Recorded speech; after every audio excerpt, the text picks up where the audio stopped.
12월 16일 도쿄에서 한일 수출 규제 협의가 진행된 다음 날인 17일에 일본 정부가 또다시 독도가 일본 고유의 영토라고 도발했다고 합니다. 한국을 자극하기 위해서 고의적으로 나오고 있다고 하는데요. 어떠한 소식인지 확인해 보도록 하겠습니다. 구독과 좋아요는 영상을 제작하는 데 큰 도움이 됩니다. 꼭 부탁드립니다. 7월에 일본 정부에서 단행했던 한국 수출 규제 조치를 해결하기 위해 한일 국장급 협의가 16일 도쿄에서 10시간 넘게 열렸습니다.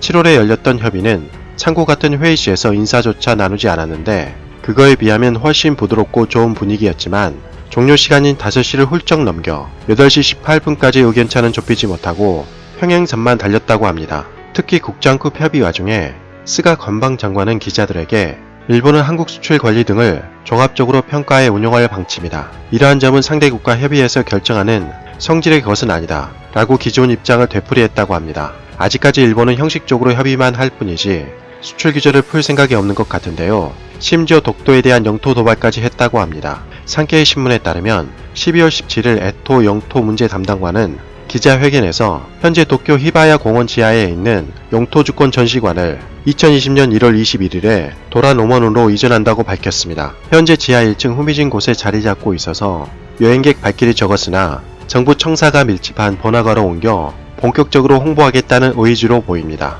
문제는 아베 총리 직속의 내각 관방 산하에 영토주권 대책 기획 조정실을 두고 있는데 이 기관을 중심으로 독도가 일본 고유의 영토라고 주장하고 있다는 것인데요. 영토주권 전시관은 독도가 일본 영토라는 자료를 수집해서 보관과 전시를 하는 곳이라고 합니다. 한국 정부는 2018년 1월에 일본 정부가 영토주권 전시관을 설치하자 한국 고유의 영토인 독도에 대해 부당한 주장을 하고 있는 일본 정부에 강력하게 항의하는 동시에 일본 정부가 영토주권 전시관을 설치하는 것에 대해 규탄하며 즉각 폐쇄 조치를 요구한다는 입장을 표명했었습니다. 하지만 일본 정부는 영토주권 전시관을 폐쇄하기는커녕 이번에 확장 이전을 계획한 것인데요. 기존의 100제곱미터, 약 30평에 불과했던 전시관을 이번에 700제곱미터, 약 211평으로 7배나 더 넓힌 것입니다. 소식통에 따르면 특히 이번에 일본 정부가 이전을 선택한 장소는 주일 한국 대사관이 운용하는 한국문화원에서 가까운 곳이기에 매우 고의가 다분한 곳으로 보고 있습니다. 이에 대해 일본 네티즌들 반응 역시 심상치 않은데요. 영토주권 전시관 이전과 함께 대대적인 홍보활동을 벌여야 한다라는 댓글이 있는가 하면 독도가 일본 영토임을 널리 알리기 위한 활동을 적극적으로 실시하는 것은 멋진 일이라고 생각합니다. 다만 한국의 습격이 예상되므로 경비는 삼엄하게 하는 것이 좋다고 생각합니다. 라는 기가 막힌 댓글도 있었습니다.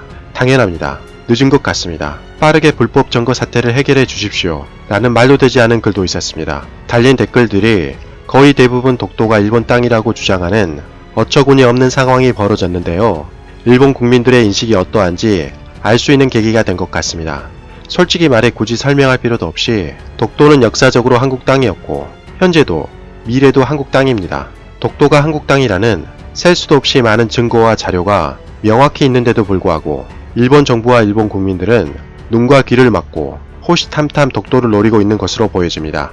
앞으로도 한국은 독도를 수호하기 위해서라도 일본을 더욱 경계하고 국방력을 강하게 키워야 할 것 같습니다. 이상 가치왕 채널이었습니다. 지금까지 시청해주셔서 진심으로 고맙습니다. 항상 건강하시고 복 많이 받으세요.